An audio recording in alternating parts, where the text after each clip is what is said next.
Mon âme a soif de toi, mon cœur a faim de toi, mon ami.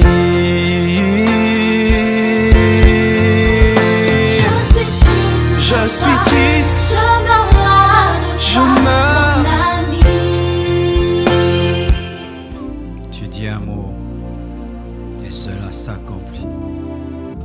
Tu as la force et la capacité de faire ce que tu promets. Tu guéris toute maladie. Tu règles tout problème. Une situation est au-dessus de toi. Alléluia.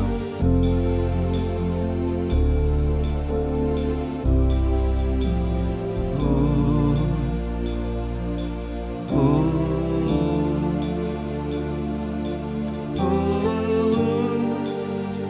oh, oh.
faire aujourd'hui de main éternelle. Devant Jésus, Jésus, Jésus, Jésus, Jésus. Il est capable. Oh, Il est capable. Il est capable.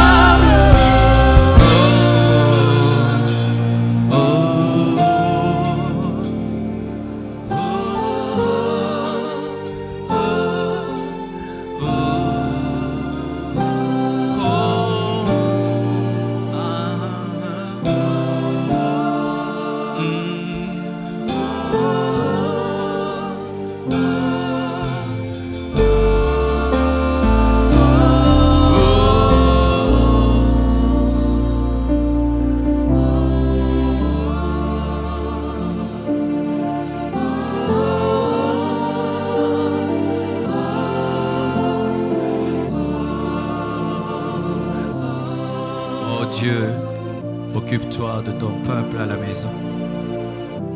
Résous les problèmes. Guéris les malades. Libère les captifs. Soutiens ceux qui sont éprouvés, fatigués par ce confinement. Soutiens les couples qui se tiraillent, qui se chamaillent pendant ce confinement. Soutiens les hommes d'affaires qui ont tout perdu. Soutiens, Seigneur, ceux qui ont perdu le travail. Soutiens, Seigneur, tes serviteurs et tes servantes, ton Église pendant ces temps difficiles. Garde-nous de la distraction, de la froideur, de la tiédeur et du sommeil spirituel. Déploie tes anges sur toute la terre. Répands le feu de ton esprit. Envoie-nous le réveil. Garde tes héros debout, tes vaillants à la brèche. Ô Dieu, bénis le message de ce soir. Parle à tous les hommes et femmes qui vont l'écouter, le recevoir, qu'il engendre des transformations, des conversions, des consécrations, des décisions pour Jésus-Christ. Saint-Esprit, je compte encore une fois sur toi afin de communiquer les oracles divins. Je détruis les œuvres de ténèbres contre ce ministère. Je les anéantis au nom de Jésus-Christ.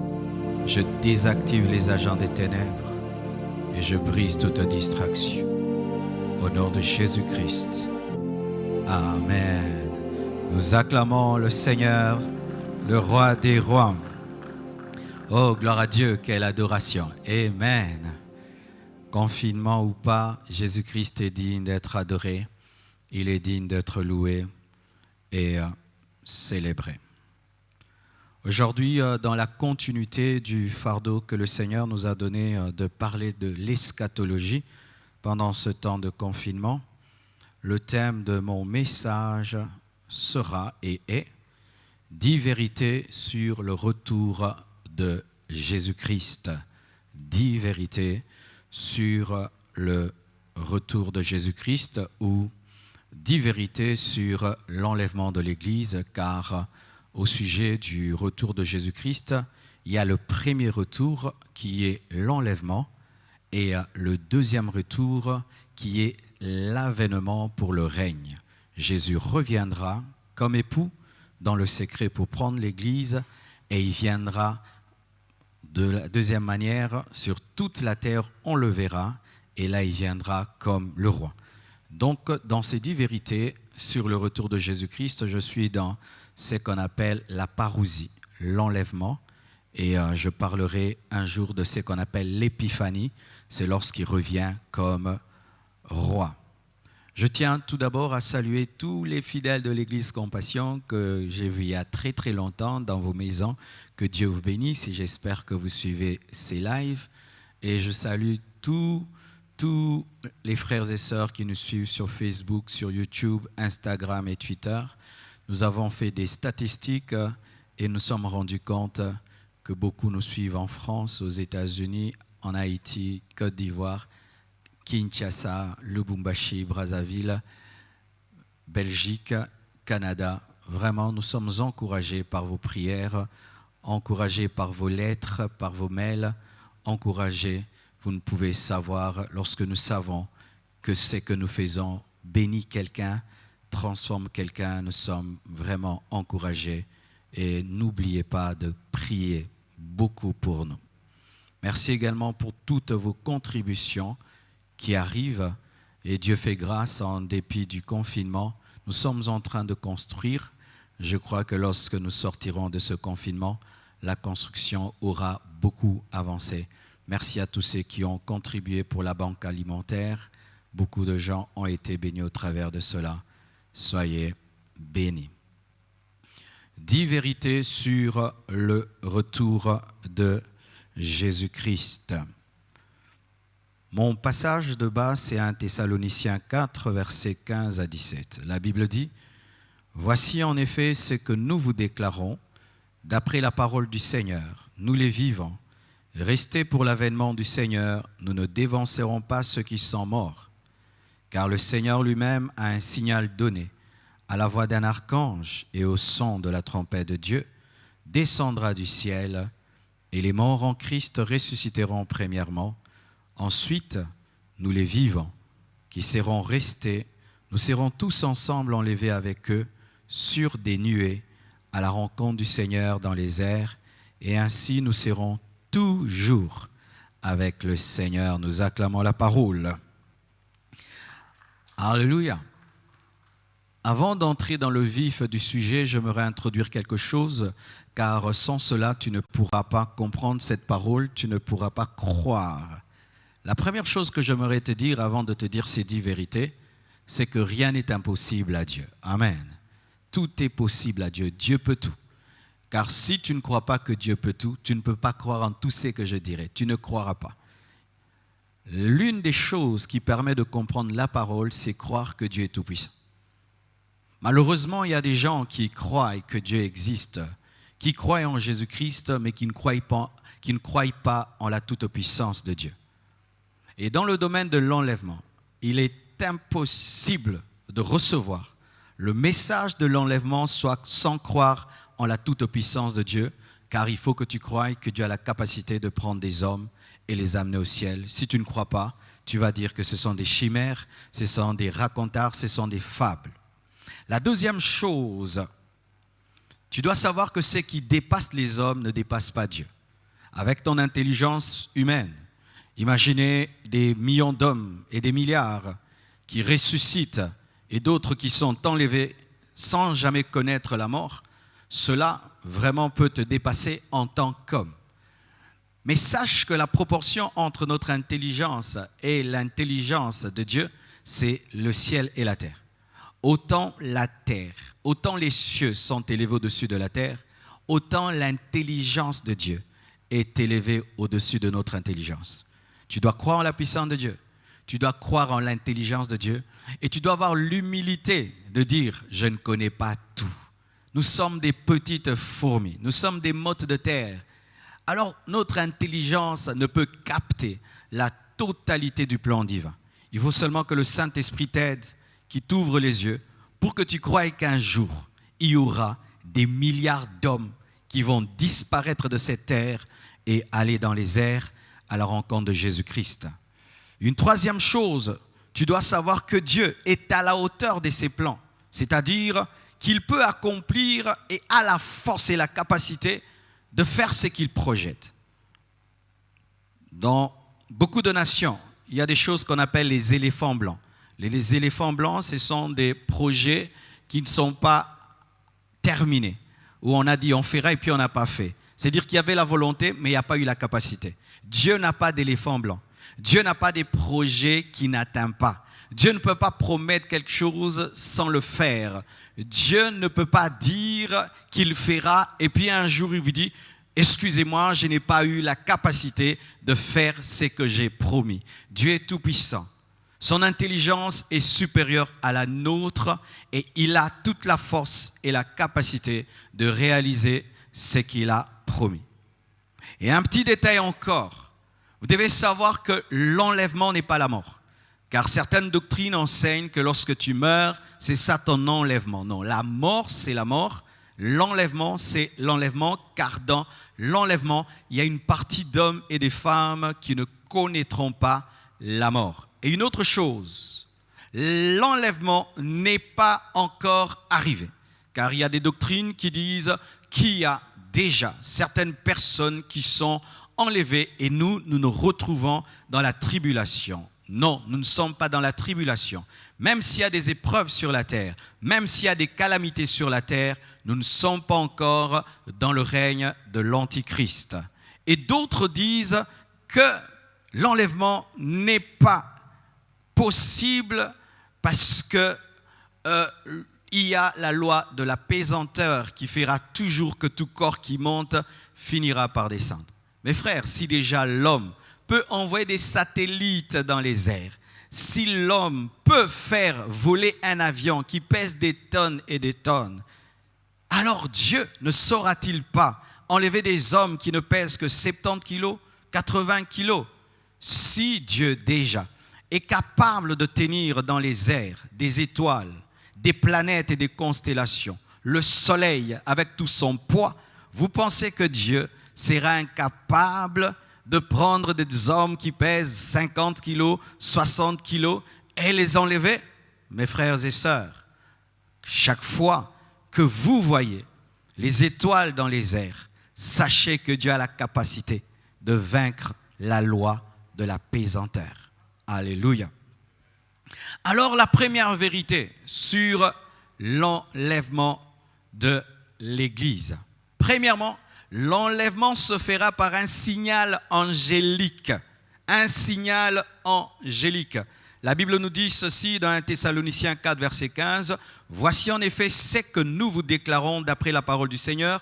Nous les vivants, restés pour l'avènement du Seigneur, nous ne dévancerons pas ceux qui sont morts, car le Seigneur lui-même a un signal donné. » Il y aura un signal.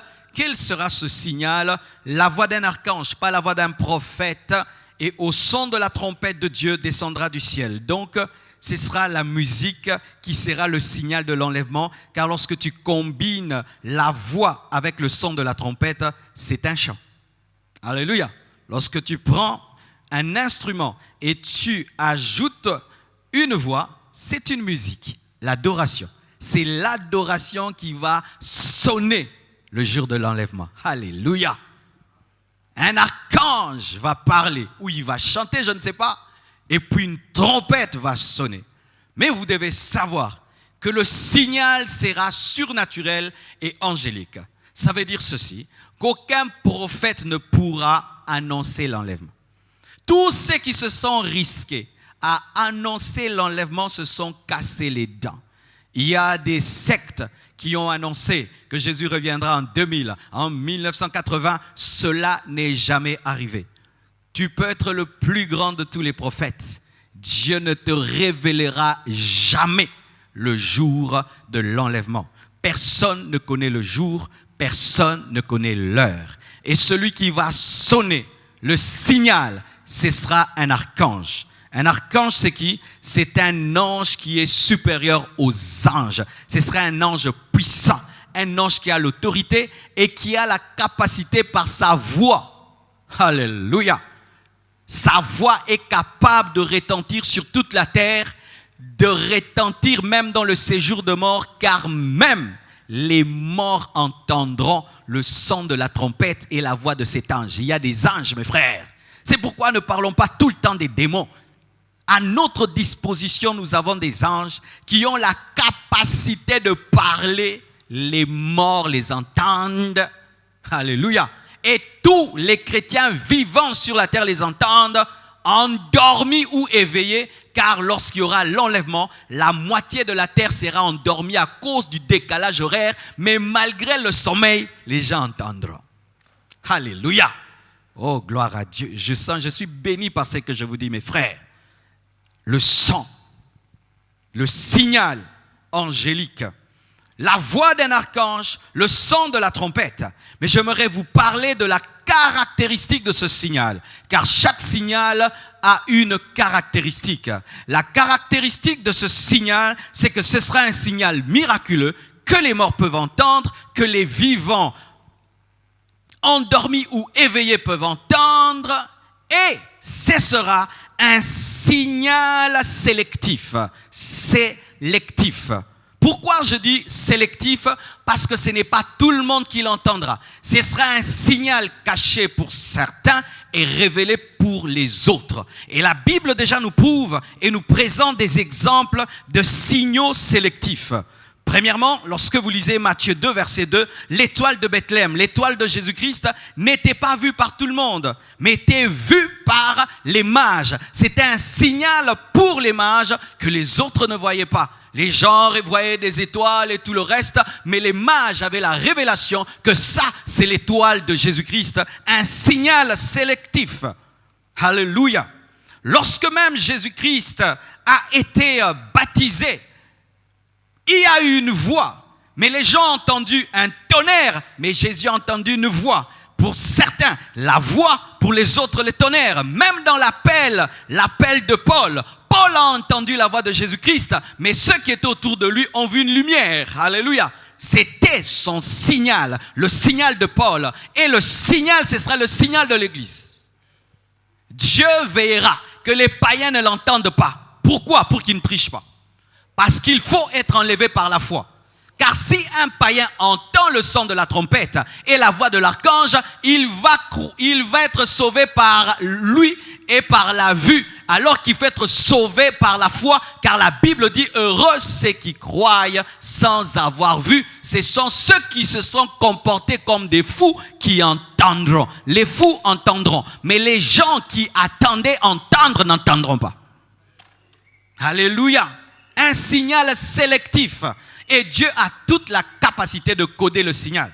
Si déjà les hommes peuvent coder un signal, je ne vais pas avoir un Wi-Fi ici et j'ai le code. Tu ouvres ton téléphone, tu vas entrer dans le Wi-Fi, tu n'entres pas. Si nous les hommes, nous codons les signaux, nous codons nos téléphones, vous pensez que Dieu ne peut pas coder le signal? Mon frère, si tu n'as pas entendu la voix de Jésus-Christ dans l'évangile, tu n'entendras pas la voix de l'archange. Si tu n'as pas entendu la voix de Jésus-Christ lorsque les prédicateurs prêchaient, tu n'entendras pas sa voix. Tu n'entendras pas. Ce sera un signal sélectif, comme l'étoile de David, comme la révélation de Paul, sélectif et miraculeux. Alléluia. Deuxièmement, premièrement, retenez, cela se fera au signal d'un ange, un signal angélique. Deuxièmement, l'enlèvement ou le retour de Jésus-Christ se fera dans les airs, Jésus-Christ, lorsqu'il est venu comme un agneau, il est venu sur la terre. Il a marché sur cette terre pendant 33 ans. Ça, c'était mourir. Lorsque tu viens comme un agneau, tu dois venir dans l'humilité. Et lorsqu'il est né dans une étable afin de révéler qu'il était un agneau. Là, c'est la phase de l'humilité, de la simplicité. Comme un homme, lorsqu'il veut épouser une femme, il s'humilie, même si tu es roi, tu es prince. Quand tu veux épouser une femme, tu dois être humble. Et Jésus-Christ était venu pour donner la dot de sa vie. Il s'est humilié, il a marché sur cette terre, il avait eu un corps avec du sang, on l'a tué, il a versé son sang. Et là, il a engendré l'Église.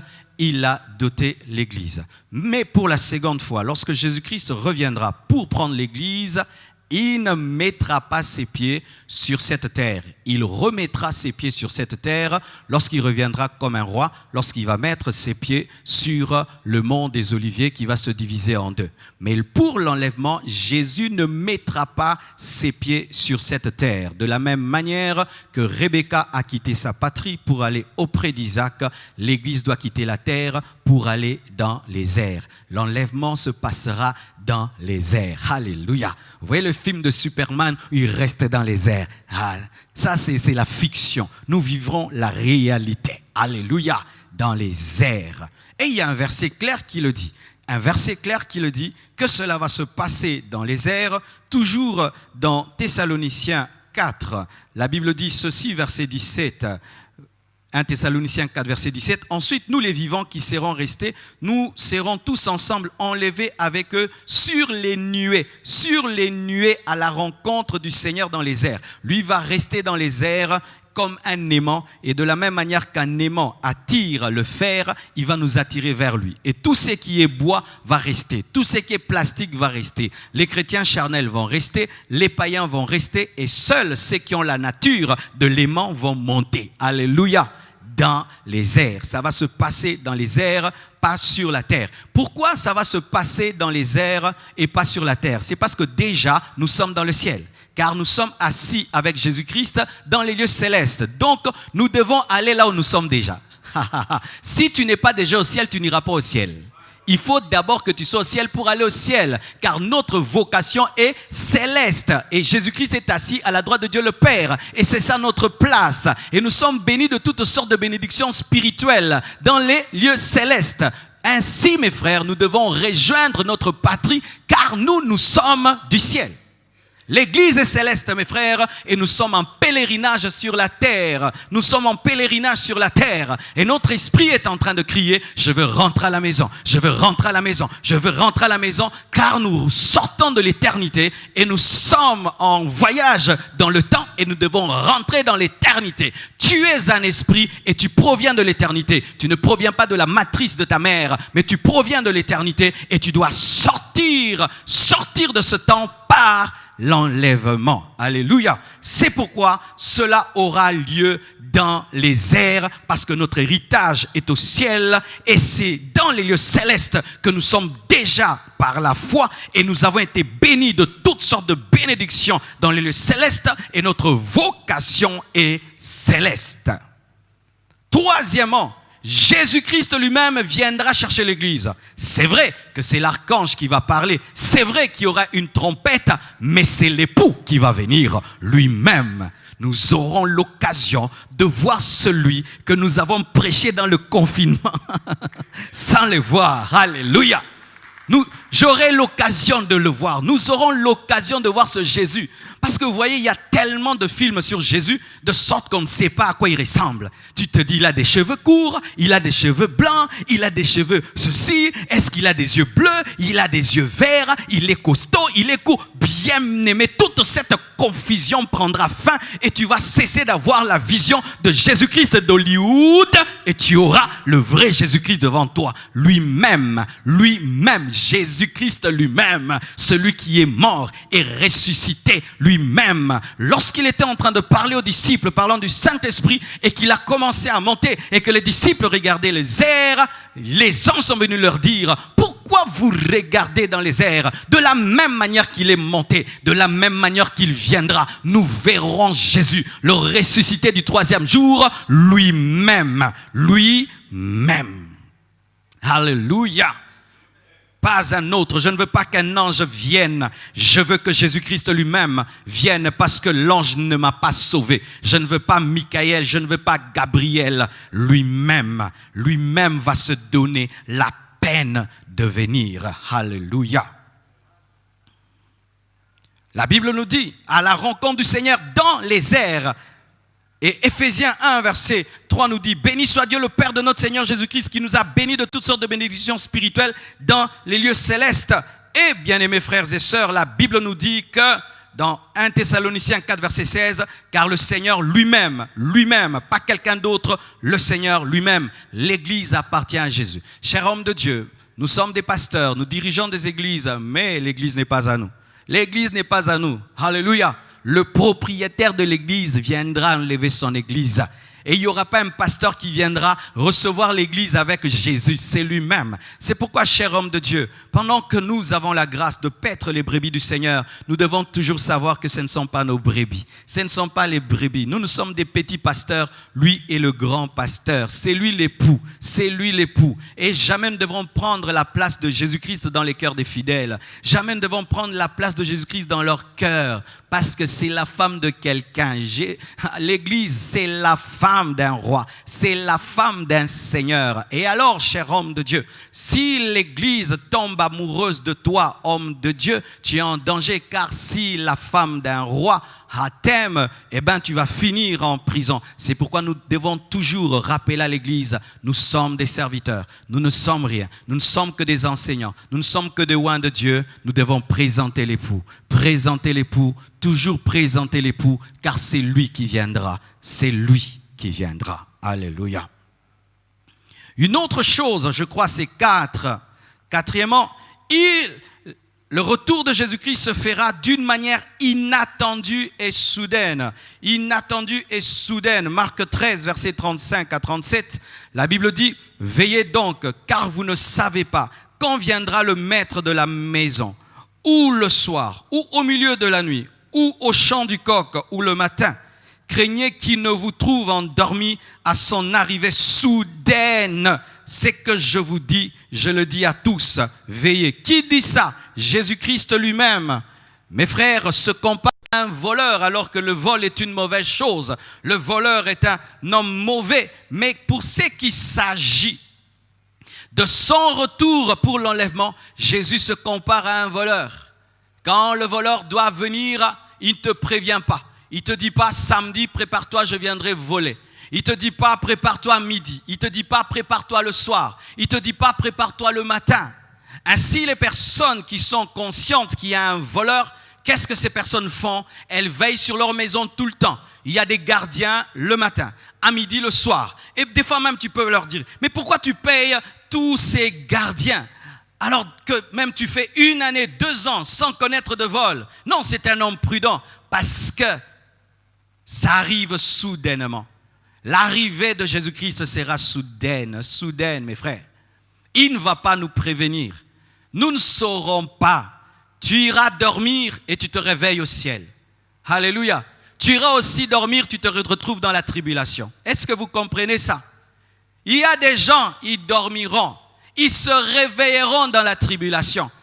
Comme je vous l'ai dit, le jour de l'enlèvement, la moitié de la terre sera endormie à cause du décalage horaire. Donc il y a des hommes qui dormiront, qui rêveront et se réveilleront sans leur femme à côté, sans leurs enfants à côté, sans leur mari à côté et se retrouveront dans la tribulation. Tu imagines ça? Vous êtes dans une maison de 10 personnes. Vous avez regardé le film ensemble et vous êtes dit bonne nuit. Demain, nous allons continuer l'autre épisode. Et tu vas dormir et tu te réveilles. Il n'y a qu'un coussin à côté de toi. Il y a une maison vide et tu es resté. Mes frères et sœurs, ce sera inattendu. C'est pourquoi nous devons veiller. Vivre tous les jours comme si c'était le dernier jour. N'aie jamais dormir dans le péché. N'aie jamais demeurer dans le péché. N'aie jamais garder un péché en soi. Car tu ne connais pas le jour et tu ne connais pas l'heure. Tu ne connais pas. Ce sera soudain. Ce sera inattendu. Ce sera brusque. Le terme grec utilisé pour l'enlèvement, c'est un terme qui est semblable à arracher. C'est prendre brusquement. C'est ça le terme grec pour enlever. Prendre brusquement, arracher. C'est ce qui va arriver. Il va arracher les chrétiens de ce monde. Il va les prendre brusquement, soudainement. Il n'y aura pas de protocole. Il n'y aura pas de s'il vous plaît. Il n'y aura pas de préparez-vous. Ce sera brusque. Ce sera soudain. Ainsi, toute personne qui est dans la distraction ratera l'enlèvement. Chrétien distrait, toi qui oublies des fois que Jésus-Christ reviendra, toi qui oublies des fois la spiritualité, toi qui oublies des fois ta communion avec Jésus-Christ, toi qui oublies des fois ta communion avec le Saint-Esprit, tu rateras à coup sûr l'enlèvement. Je ne suis pas un prophète de malheur, mais c'est ce que la parole de Dieu nous dit. Il viendra soudainement, de manière inattendue. Ce sera une merveilleuse surprise pour les enlevés, mais ce sera une désagréable surprise pour les personnes qui resteront. Ce qui donnera la joie à certains, donnera la tristesse à d'autres. Il viendra comme un voleur dans la nuit. Alléluia. Et le verset qui dit qu'il paraîtra comme un éclair et tout œil le verra, ce verset n'est pas le verset pour l'enlèvement. Ça, c'est le verset pour son retour comme roi. le jour qu'il viendra pour enlever l'Église, ce n'est pas tout œil qui le verra. Il viendra de manière secrète, caché comme un voleur. Mais la parole qui dit dans Matthieu 24, verset 27, qu'il viendra comme un éclair et tout le monde le verra, ça ce sera sa venue pour régner sur la terre et pour juger l'Antéchrist.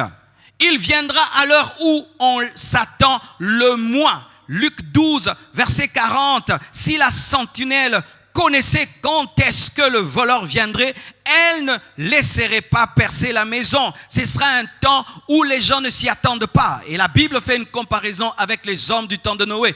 Ils mangeaient, ils buvaient, ils se mariaient, ils mariaient leurs enfants, ils bâtissaient, ils construisaient et tout d'un coup, Noé est entré dans l'arche et le déluge est venu. Il en sera de même avec notre génération. Nous serons dans nos choses modernes, technologiques, acheter, vendre, voyager, se marier. Nous serons dans nos choses comme d'habitude et tout d'un coup. Voyez même ce coronavirus, comme brusquement, il a arrêté notre mode de vie. Et si un petit virus peut arrêter notre système, vous pensez que Dieu est incapable de l'arrêter tout d'un coup et brusquement? Ce sera inattendu. Il viendra à l'heure où on s'attend le moins. Cinquièmement, en un clin d'œil, 1 Corinthiens 15, verset 51. Voici, je vous dis un mystère. Nous ne mourrons pas tous, mais tous nous serons changés en un instant, en un clin d'œil, en un instant, en un clin d'œil à la dernière trompette, en un instant, en un clin d'œil. C'est-à-dire, je ferme l'œil, je l'ouvre, enlèvement. Je ferme l'œil, je l'ouvre, enlèvement. Il n'y a pas le temps de confesser. Il n'y a pas le temps de se repentir. Il n'y a pas le temps de demander pardon. Il n'y a pas le temps de s'arranger. Tu ne peux pas demander pardon en un clin d'œil. Tu ne peux pas te repentir en un clin d'œil. Tu ne peux pas recevoir Jésus en un clin d'œil. Tu ne peux pas mettre ta vie en ordre en un clin d'œil. Pour se mettre en ordre, on a besoin du temps. On a besoin des moments profonds. Frère, l'homme n'aura pas le temps de se préparer. L'enlèvement, ce sera comme un professeur de mathématiques.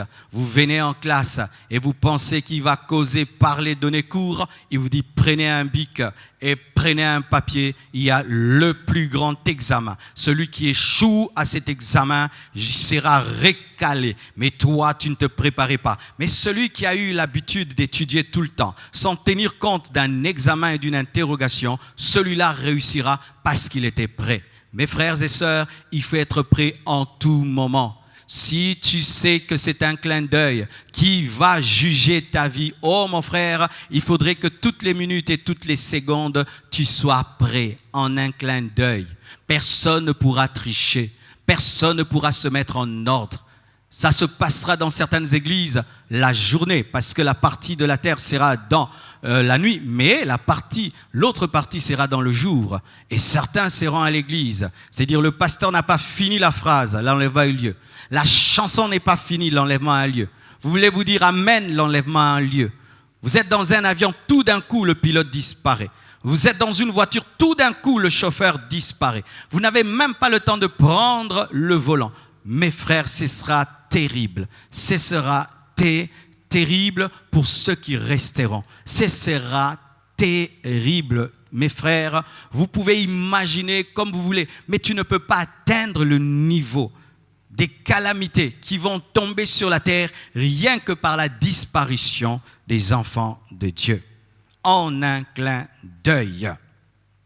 Avec une rapidité phénoménale. En soi, c'est ça le terme. Une rapidité phénoménale. C'est pourquoi on utilise le terme clin d'œil. Mais c'est une rapidité phénoménale. Les hommes seront comme aspirés.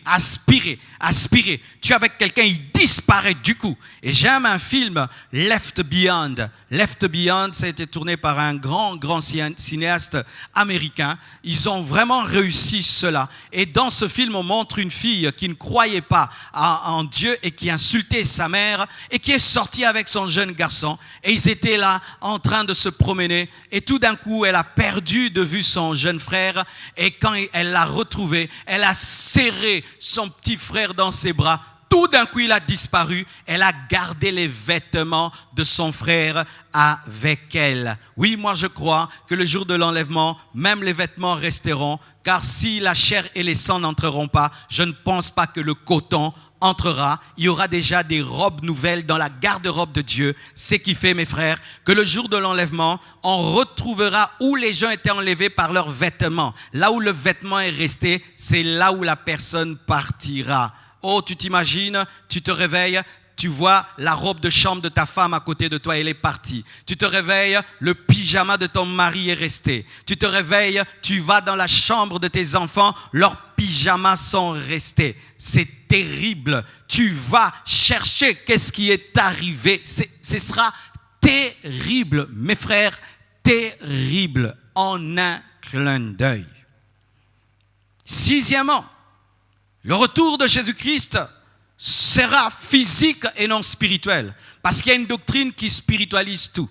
Lorsqu'on parle de la séparation de la mer Rouge en deux, il dit que c'était spirituel. Ils aiment spiritualiser toutes choses. Alors que dans la parole, il y a une dimension spirituelle et une dimension physique. Il y a des choses qui sont écrites dans la parole qui sont réellement physiques et qui n'ont pas un sens spirituel. Il n'y a pas toujours un sens spirituel dans les écrits de la parole. Il y a des choses qui se sont passées physiquement. Quand on dit que Jésus-Christ a mangé le pain, c'était vraiment le pain. Quand il a marché sur l'eau, c'était vraiment l'eau. Ce n'était pas l'eau spirituelle, c'était vraiment l'eau. Amen. Et la Bible nous dit dans 1 Corinthiens 15, verset 51, « Voici, je vous dis un mystère. Nous ne mourrons pas tous, mais tous nous serons changés. En un instant, en un clin d'œil, à la dernière trompette, la trompette sonnera et les morts ressusciteront. Physique, on ne ressuscite pas en esprit, incorruptible. Et nous serons changés physiquement. Verset 53. Car il faut que ce corps physique corruptible revête l'incorruptibilité et que ce corps mortel revête l'immortalité. Ce sera physique, ce ne sera pas spirituel. Alléluia. Pourquoi? Parce que vous devez savoir ceci. Lorsque Jésus-Christ est venu pour nous sauver, notre salut est total de manière légale. Mais dans le vécu, il n'est pas total, vous devez savoir. Pourquoi? Parce que l'homme est tripartite. L'homme a un esprit, l'homme a une âme et l'homme a un corps. Lorsque Jésus-Christ est venu nous sauver en tant qu'agneau, il a sauvé l'esprit et l'âme. Mais le corps n'est pas sauvé. Vous savez que nos corps ne sont pas encore sauvés. Pourquoi? Parce que malgré que tu es chrétien, tu as des rides. Vous voyez, quand j'étais jeune, je n'avais pas de rides. Maintenant, je commence à avoir des rides. Je commence à avoir des cheveux blancs et la barbe blanche. Pourquoi? C'est le signe de la mort. Nous tombons malades. Il y a des chrétiens qui sont tombés malades du coronavirus, mais ils sont chrétiens. Leurs esprits sont sauvés, leurs âmes sont régénérées, mais le corps, lui, il est corruptible, il peut mourir. Tu peux être chrétien, mais sache que tu peux mourir. Alors que dans le plan de Dieu, dans le salut, il n'y a pas que le salut de l'âme. Il n'y a pas que le salut de l'esprit. Il y a aussi le salut du corps. Parce qu'il y a une promesse, c'est que nous devons avoir le même corps que Jésus et le corps des anges. Parce que ce n'est pas normal que l'épouse puisse avoir un corps inférieur au serviteur. Il n'est pas normal que les anges puissent avoir un corps plus glorieux que l'épouse. Nous devons avoir un corps plus glorieux que les anges. Donc, tant que nous sommes sauvés dans notre âme, dans notre esprit, et que notre corps n'est pas sauvé, nous ne sommes pas dans la totalité du salut. Et quand est-ce que il y aura la totale victoire de l'Église? C'est lorsque les morts en Christ ressusciteront et vont revêtir l'incorruptibilité et les vivants seront transformés. Pourquoi transformés? Parce que ce corps doit entrer également dans son salut. Oui, le corps a besoin d'entrer dans son salut. Parce qu'un corps qui peut tomber malade ne peut rester au ciel. Un corps qui peut vieillir ne peut rester au ciel. Un corps qui est corruptible ne peut rester au ciel. Étant donné que le ciel est éternel, il faut un corps qui peut demeurer dans l'éternité. Alléluia. C'est pourquoi ce sera physique, ce ne sera pas spirituel. Et c'est parmi les plus grandes promesses données au corps. Alléluia. Alléluia. Et vous savez qu'au ciel, il n'y aura pas de vieillard. Tout le monde sera jeune. Vous savez ça parce que déjà Dieu est jeune et Jésus est jeune. Les gens pensent que ce sont des vieillards qui dirigent le monde. Non, ce sont les jeunes qui dirigent le monde. Dieu est jeune car il est écrit dans la parole, en lui, il n'y a point d'ombre de variation ni de changement. Et quelqu'un qui a point de variation, de changement, il est jeune. C'est un jeune qui dirige le monde. Alléluia. C'est un jeune. Et vous savez, étant donné que le diable aime toujours imiter Jésus-Christ, je suis sûr que l'Antichrist aussi sera jeune. Oui, l'imitation, toujours. Il ne sera pas un vieux, ce sera un jeune seulement pour se comparer à Jésus. C'était une parenthèse, mais je voulais vous dire que cela se sera physique et non spirituel. Mais la dimension spirituelle, c'est que nous allons retrouver Jésus-Christ. La dimension spirituelle, c'est que nous serons éternels, mais sachez que le corps va vivre un miracle. Nous aurons le corps que Jésus-Christ avait quand il est ressuscité. Car si la tête ressuscite, le corps ressuscite. Et si la tête entre dans la promesse, le corps également doit entrer dans la promesse. Et nous deviendrons comme la tête. Car si la tête est glorieuse, le corps n'est pas glorieux, c'est une difformité. Alléluia. Tel il est, tel nous sommes et nous serons. Alléluia. Encore une autre chose, c'est que le retour de Jésus-Christ sera individuel. Individuel. Ça, c'est vraiment, je vous dis, très important. Parce que de plus en plus, nous les hommes, nous avons un esprit de groupe, communion fraternelle, notre église, notre pasteur. Il y a des gens, tu dis, es-tu chrétien? Il dit, non, mon pasteur, c'est Marcelo. Es-tu chrétien? Je prie à la compassion. Vous voyez de telles choses. Es-tu chrétien? Vraiment, je prie dans un groupe de prière. Terrible, terrible. La Bible dit ceci.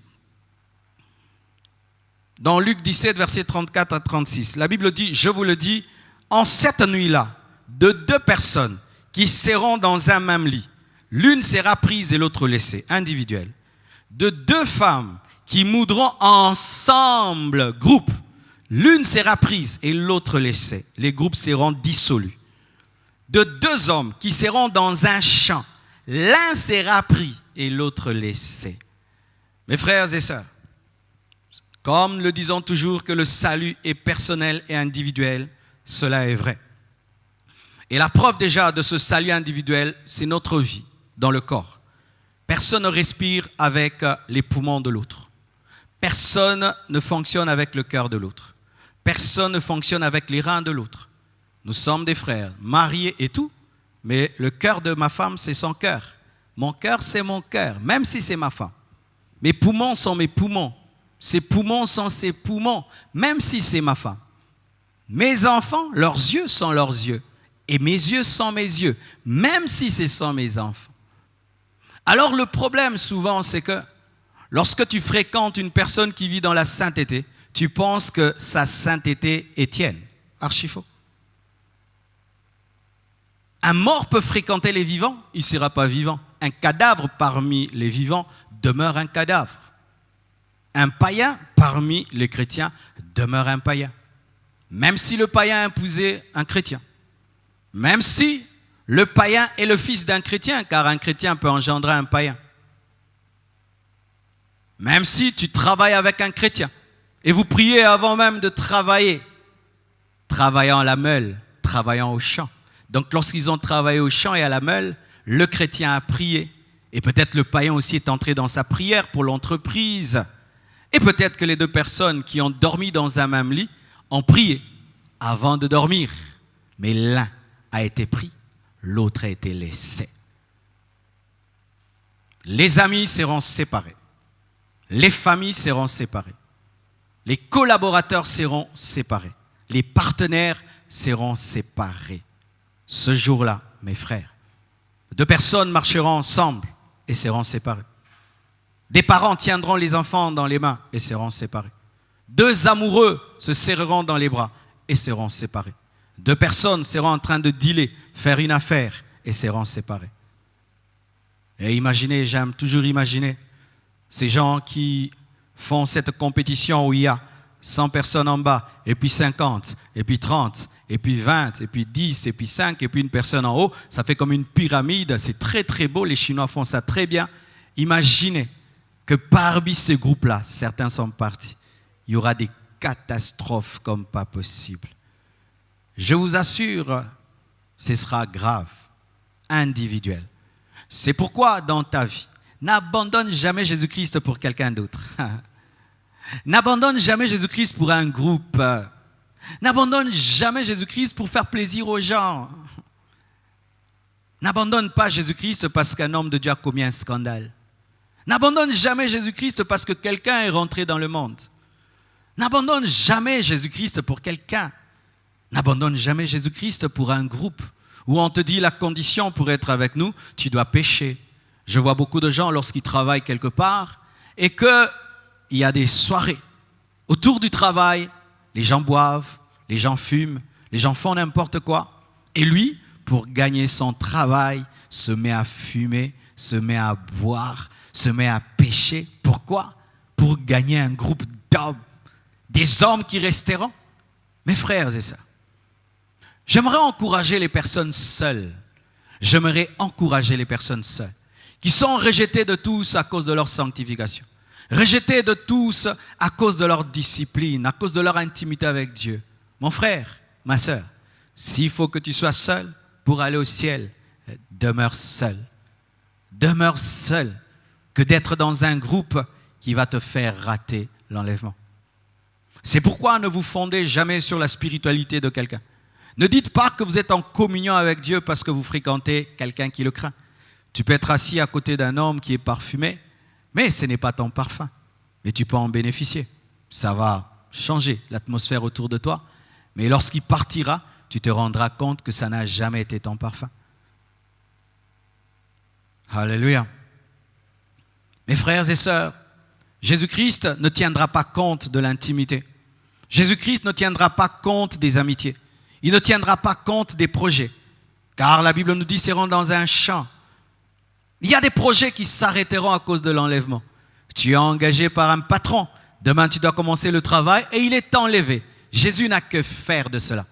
Il n'a que faire de ton mariage. Il n'a rien à faire de ton projet. Le retour de Jésus-Christ est plus important que ton projet. Il est plus important que tes affaires. Il est plus important que ce contrat-là. Plus important car il y a des champs qui seront délaissés, des meules qui seront délaissées. Huitièmement, le retour de Jésus-Christ sera accompagné de plusieurs disparitions. Comme je l'ai dit dans Luc 17, versets 34 à 36. Et pour la moitié de la terre, le retour de Jésus-Christ se passera la nuit. De même, mes frères, qu'on a cherché Élie après son enlèvement, on cherchera les chrétiens. Oh, j'ai aimé ce verset quand je l'ai trouvé. Vous savez qu'Élie a été cherché après l'enlèvement? Ah oui? Des gens sont allés le chercher parce qu'ils ont cru quoi? Que Dieu l'avait enlevé puis il va le faire tomber quelque part comme Philippe qui était pris et déposé. Mais nous ne serons pas déposés. Nous reviendrons avec l'époux pour régner. Vous savez que le jour de l'enlèvement, les gens vont croire qu'il y a eu des kidnappings, des disparitions, parce que dans certains coins, il n'y a que 2 chrétiens. Et vous imaginez, 2 personnes disparaissent la nuit. Vous allez croire qu'on les a kidnappés et ils vont engager la police et tout, jusqu'à ce que les chrétiens et les prédicateurs qui sont restés vont expliquer l'eschatologie. Vous savez, ceux qui vont expliquer au monde ce qui est arrivé seront les chrétiens. Quand le monde va commencer à crier, il y a eu des extraterrestres, il y a eu ceci, il y a eu des kidnappings, il y a eu ceci, les chrétiens vont dire non, allez lire. Nous sommes restés. Mais comment toi tu es resté? J'étais un chrétien de la bouche et de la tête. Je n'ai jamais cru. Vous allez expliquer au monde entier comment vous étiez des hypocrites. Et les gens vont vous dire, vous êtes bêtes. Tu savais que ceci allait arriver et toi, tu étais distrait. Moi, je n'ai jamais su cela. Moi, si je savais, on va te gifler, frère. Vous aurez des gifles de la tribulation. Vous aurez des gifles. Dieu va vous gifler au travers des païens. Ils vont vous gifler. Ils vont vous dire, vous êtes bêtes de bêtes et de bêtes. Quelqu'un qui sait qu'il y a l'enlèvement et il rate l'enlèvement, il est bête. Hein? Il est très bête. Et regardez même, pourquoi certains vont rater l'enlèvement? Pour des petits plaisirs de cette terre? Pour l'argent? Pour le plaisir des hommes et des femmes? Pour la gloire? Pourquoi tu peux rater un si grand événement? Ce sera accompagné de plusieurs disparitions. La Bible le dit dans 2 Rois 2, versets 16 à 17. Il dira à Élisée, voici, il y a parmi tes serviteurs 50 hommes vaillants, la police. Veux-tu qu'ils aillent chercher ton maître? Peut-être que l'Esprit de l'Éternel l'a emporté et l'a jeté sur quelque montagne ou dans quelque vallée. Il répondit, ne les envoyez pas. Mais ils le pressèrent longtemps et il dit, envoyez-les. Ils envoyèrent les 50 hommes qui cherchèrent Élie pendant 3 jours et ne le trouvèrent point. Les gens vont chercher leurs enfants. D'autres, on va leur dire, ton enfant est parti, ils ne croiront pas. Des gens vont pleurer leur mari, pleurer leur femme. On va dire, tu vois ce qu'ils te disaient tous les jours, là c'est arrivé. Ils ne croiront pas. Ils chercheront, ils attendront. Peut-être qu'il va revenir aujourd'hui. Peut-être la porte s'ouvre, peut-être c'est lui. La porte s'ouvre, peut-être c'est lui. Vous allez commencer à regarder les photos. Vous allez commencer à pleurer avec ces photos de vos enfants disparus, de vos membres de famille disparus. Vous vous souviendrez des prédications qu'on a enseignées. Vous allez aller vite sur YouTube. Vous allez beaucoup taper enlèvement, enlèvement. Les vidéos sur l'enlèvement auront beaucoup de succès dans la tribulation. Si on n'a pas enlevé YouTube avant la tribulation, mais beaucoup de gens iront chercher qu'est-ce qui est arrivé. Alléluia.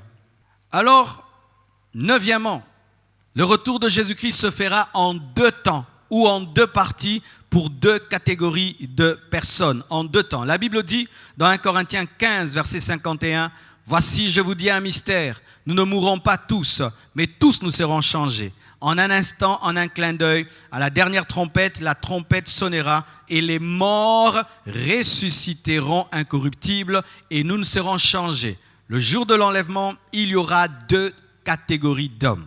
Il y aura les morts en Christ et les vivants en Christ. J'aimerais préciser ceci sur les morts en Christ. Vous savez, souvent dans le domaine de la mort, nous sommes très laxistes. Regardez. Lorsque nous allons dans un deuil, même quand un homme était un homme pécheur, tout le monde, quand il témoigne, il dit qu'il était bon. Je ne suis jamais allé dans un deuil, même d'un homme mauvais.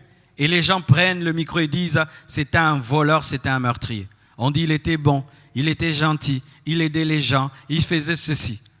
Ainsi, nous supposons par notre religion et notre tendance à toujours oublier les fautes des autres que la plupart des morts sont des morts en Christ parce que nous l'avons dit. L'eau bénite sur ton corps ne fait pas de toi un chrétien. La prière du prêtre le jour de ta mort ne fait pas de toi un chrétien. Toutes les prédications et les chansons qui entourent un mort ne fait pas de ce mort un chrétien. Un mort en Christ, c'est qui? C'est celui qui est mort dans la foi en Jésus-Christ et dans la sainteté. Si tu es mort dans le péché, tu ne seras pas enlevé. Même si tu te disais chrétien. Si tu es mort sans être prêt, tu ne seras pas enlevé. Car certains sont morts par accident. Ils n'ont même pas eu le temps de réaliser. Certains sont morts dans des crashs. Ils n'ont pas eu le temps de réaliser. Ce qui veut dire ceci. Même si nous disons Jésus reviendra et puis tu te dis je peux encore vivre, tel signe n'est pas encore accompli. Pour ma part, tout est accompli. Mais si toi tu es dans les signes, fais attention. Ta mort aussi déterminera ton enlèvement.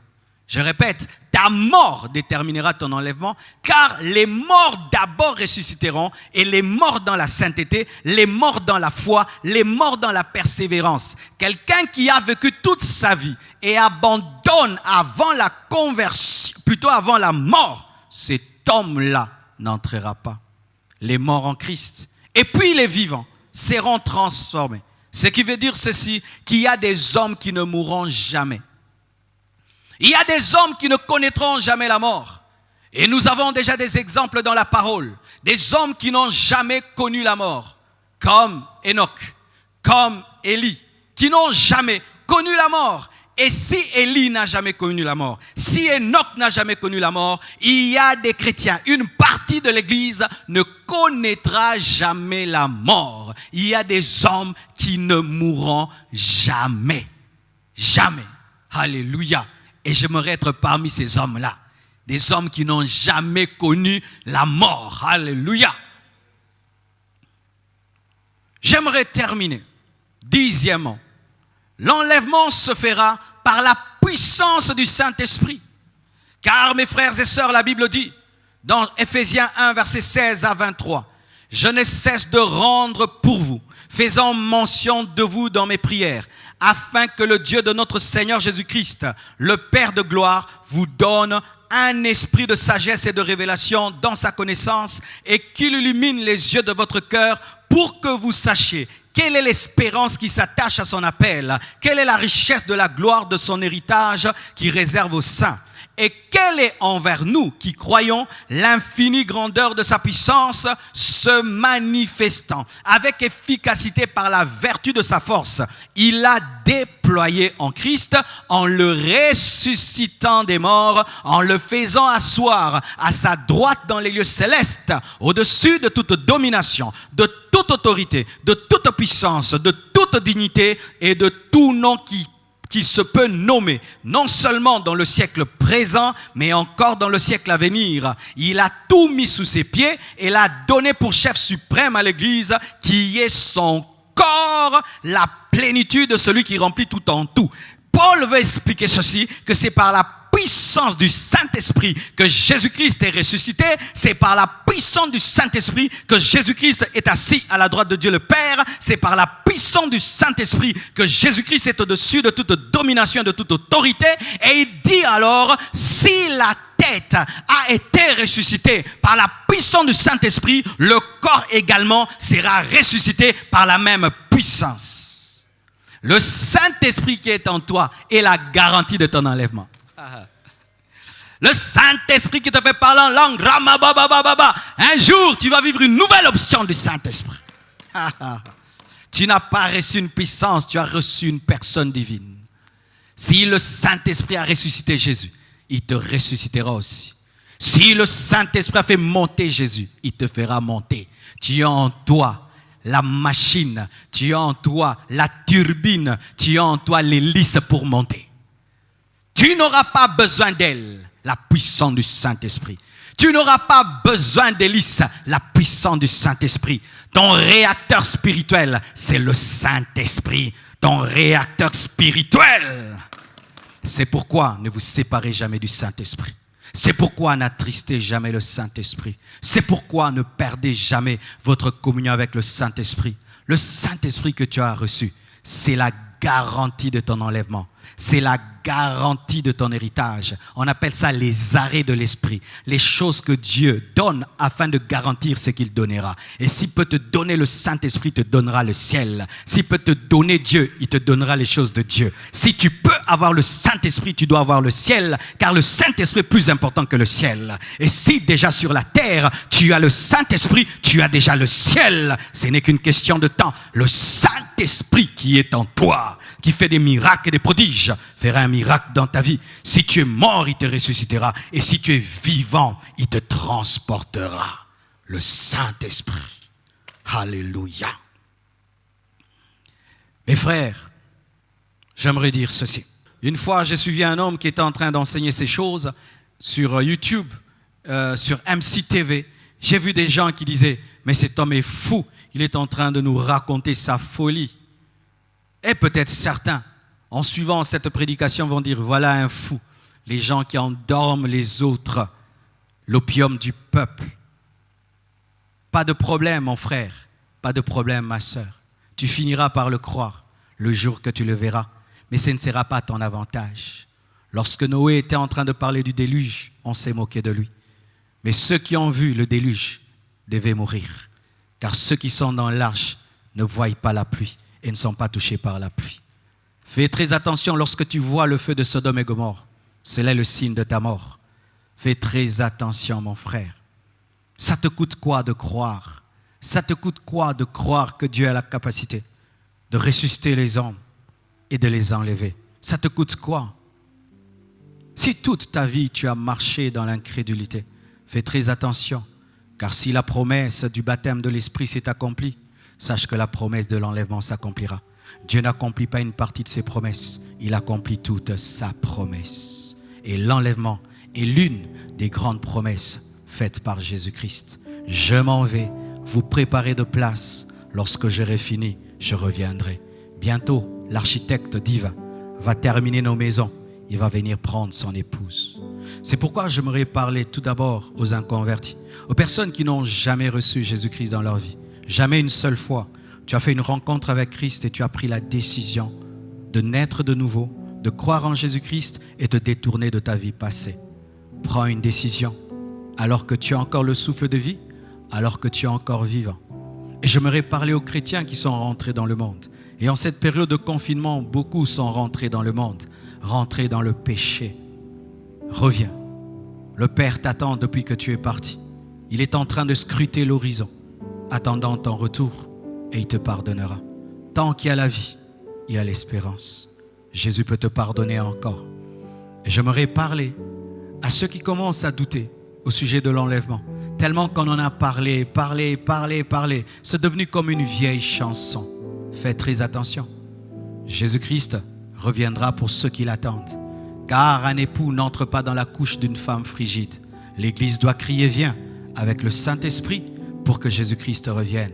Tu dois continuer à désirer en permanence le retour de Jésus-Christ, car il reviendra pour ceux qui l'attendent. J'aimerais parler aux hommes de Dieu. Il y a toujours le message du temps. Il y a toujours le message du moment. Et le message de ce temps, c'est parler du retour de Jésus-Christ. Même les gens qui ne croient pas en la spiritualité, au christianisme, se posent des questions. Je vois même des scientifiques athées qui sont en train de parler de la fin du monde. Je vois des hommes remplis de rationalisme qui sont en train d'annoncer la fin du monde. La fin du monde est annoncée même par les sectes. La fin du monde a été même annoncée par les Aztèques. Les Incas ont annoncé la fin du monde. Si des religions fausses peuvent annoncer la fin de ce monde, comment quelqu'un qui a la Bible, qui a la parole, peut douter en la fin du monde? Les scientifiques, les écologistes sont en train de prédire la fin du monde. Ils sont en train de dire que l'homme va détruire la Terre, le réchauffement de la planète. Une comète va tomber sur nous. Les païens sont en train de les dire. Les scientifiques païens parlent de la fin du monde. Mais sachez qu'avant que l'homme détruise la terre par sa négligence et son égoïsme, Dieu détruira. Mais avant de détruire, il enlèvera son Église. Tu as le temps, tu peux prendre une décision. Que Dieu vous bénisse abondamment. Prions le Seigneur. J'irai là-bas parmi les anges, près d'Emmanuel, me consoler, passant mon temps à la louange, dire à Jésus un grand merci. J'irai là-bas parmi les anges, près d'Emmanuel, me consoler, passant mon temps à la louange, dire à Jésus un grand merci. Seigneur, merci pour ta parole. Merci pour ton onction. Merci pour ton Esprit Saint. Merci pour la vie éternelle. Merci pour ta promesse. Saint-Esprit, je te demande de parler au cœur. Je te prie de persuader, de convaincre. Je te prie de convaincre, d'ouvrir les yeux, d'ouvrir les cœurs. Je demande des conversions. Je demande des transformations.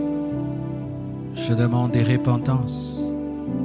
Je demande, Seigneur Dieu, que tu fortifies ceux qui sont debout, que tu relèves ceux qui sont tombés, que tu sauves ceux qui sont perdus.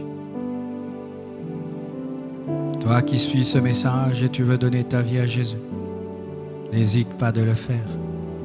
Dis-lui seulement de venir dans ta vie. Dis-lui que tu regrettes ta mauvaise vie.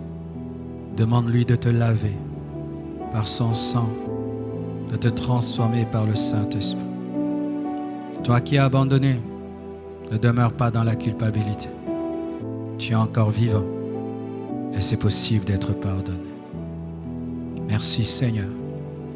Je demande ta main dans les familles et dans les maisons. Je te prie de soutenir ceux qui souffrent, ceux qui passent par des moments de tentation, des moments d'épreuve, des moments de lutte. Soutiens-les par ton esprit. Règne dans cette nation. Arrête cette pandémie. Arrête ce confinement. Fais-le, je te prie. Au nom de Jésus-Christ. Amen. Nous acclamons le Seigneur. Gloire à Dieu. Avant de déposer le micro, je tiens à vous informer, à vous rappeler le réseau mondial d'intercession. Toutes les 21 heures, nous sommes en prière chez nous à la maison. Si tu es en Haïti, tu es en France, tu es aux États-Unis et tu veux prier avec nous, attends qu'il soit 21 heures chez toi, 21 heures heure locale. Mais si tu veux te connecter à nous quand c'est 21 heures à Kinshasa, calcule le décalage horaire et prie avec nous. Quelles sont les requêtes? Nous prions pour le réveil de l'Église, nous prions pour les hommes de Dieu, nous prions pour nos nations, nous prions contre le Covid-19, nous prions contre les puissants de ténèbres qui opèrent pendant ces temps. Nous adorons le Seigneur, nous le louons. Et comment? Il n'y a pas un culte en ligne autour de la prière de 21 heures. Tu le fais seul avec Jésus-Christ. Mais tu peux le faire en famille si vous êtes nombreux dans la maison étant chrétiens. N'arrêtons pas de soutenir la banque alimentaire. Nous continuons à nous préparer. D'ici là, nous irons en prison, visiter les prisonniers et leur apporter de la nourriture. Et pour tous ceux qui veulent soutenir ce travail d'évangélisation, nous avons un orphelinat à construire, nous avons un temple à construire, nous avons tellement de projets. Envoyez vos dons et vos contributions. Toutes les coordonnées vous seront présentées sur le tableau. Notre prochain live, ce sera le vendredi de 18h à 19h et ce sera l'émission Compassion Actu. Vous avez déjà vu la première émission, il y aura la seconde. C'est pendant cette émission que nous allons commencer à vous parler de ce que nous faisons et nous parlerons de la banque alimentaire afin que vous compreniez comment nous fonctionnons. Le secrétariat, pour tous les fidèles de l'Église Compassion qui nous suivent, est ouvert tous les jours, du lundi au dimanche. Du lundi au samedi, c'est de 9h à 16h. Et le dimanche, c'est de 10h à 14h. Soyez bénis. Merci beaucoup.